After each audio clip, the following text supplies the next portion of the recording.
Hey, hey, hey. Welcome to the Hub, where we have conversations about everything black community. Today, we want to say happy birthday to Dr. King. Um, we lost him several years ago, unfortunately. But 53 years after your death, Dr. King, your words still hold true. I'm going to read an excerpt from his letter from the Birmingham jail. And it reads like this. It says, "First, I must confess that over the last few years, I've been gravely disappointed with the white moderate. I have almost reached, excuse me, turn my music off.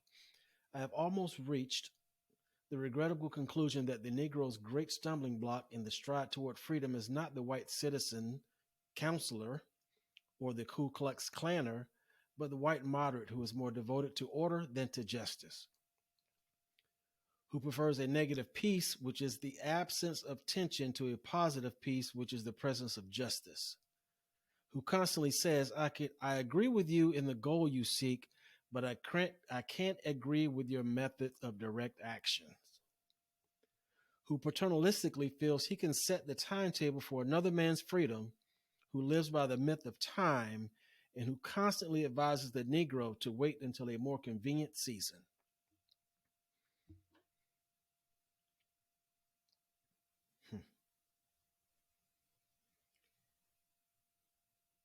We're still dealing with that right now in this time. Whereas every time we want to raise our voice to address a situation, we're told that it's not the right way. It's not the right time. You should figure out another way to do it.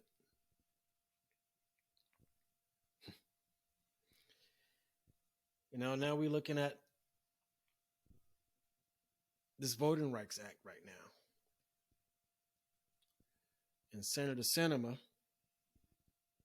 who says she 100% agrees with the bill, she just can't back it this way. But she could bypass the filibuster to pass the money along to their constituents, wherever the case is. So my message is not a long message tonight. My message is simply this. We're going to have to take control of our communities, both financially and politically. Because what's happening is our votes are being diluted. Every time there's a growth of a minority population within a state, then the state legislatures wants to redistrict to minimize that group of people by thinning out their voting power. So we need to really, really think about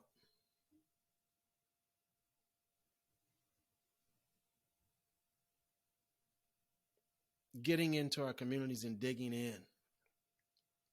That's why this show is important to me, because I want to talk to people about how we're going to address the issues of the Black community,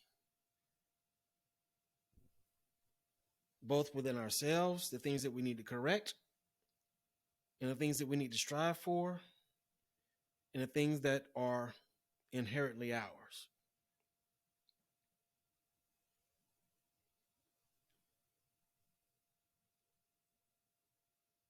Because the people that we thought were necessarily behind us, yeah, they're behind us. They're behind us to an extent, to the extent of them feeling uncomfortable by helping or being an ally. At that point, then we get the story. Well, I agree that you have a point, but I just don't agree with how you're doing it. or this is not the right time to address that. Well, damn it, when is the right time?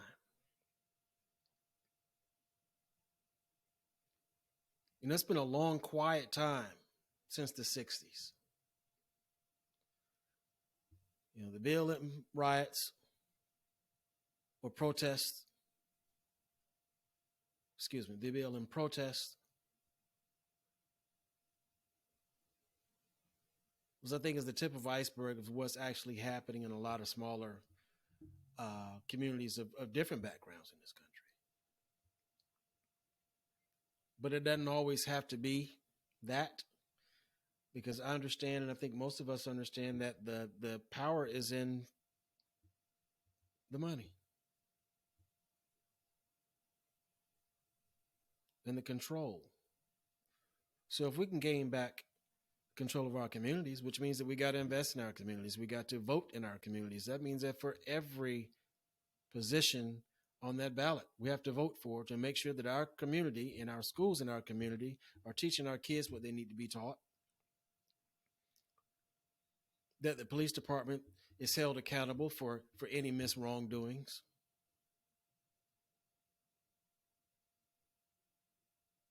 and that our communities flourish, that there are plenty of opportunities for children in our community. I don't see a whole lot of parks and recreations activities a whole lot in our communities any longer.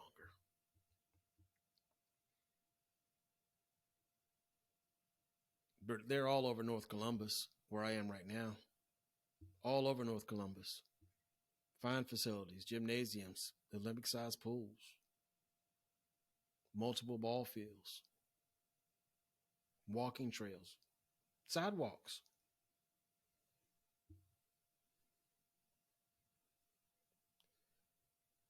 So our communities are dying.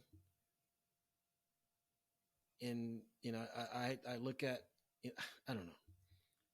This is personal. I mean, none of my stuff is scripted. So if I kind of go off tilter, my mind is just kind of moving along, and I'm really trying to address a lot of things at one time. But actually, I have plenty of time to do that. But I won't hold you. I got a lot of stuff that I need to talk about moving forward.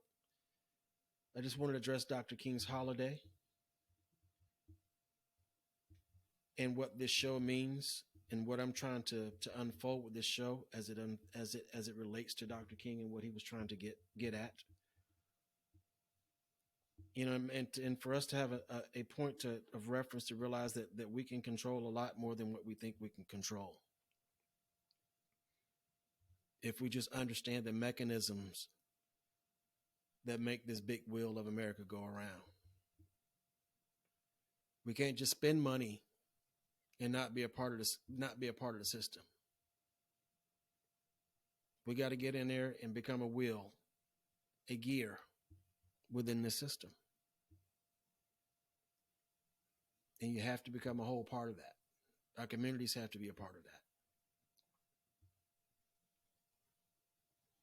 That's all I got tonight, folks.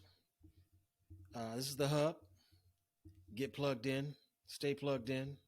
Let's have a conversation. I want to talk about everything.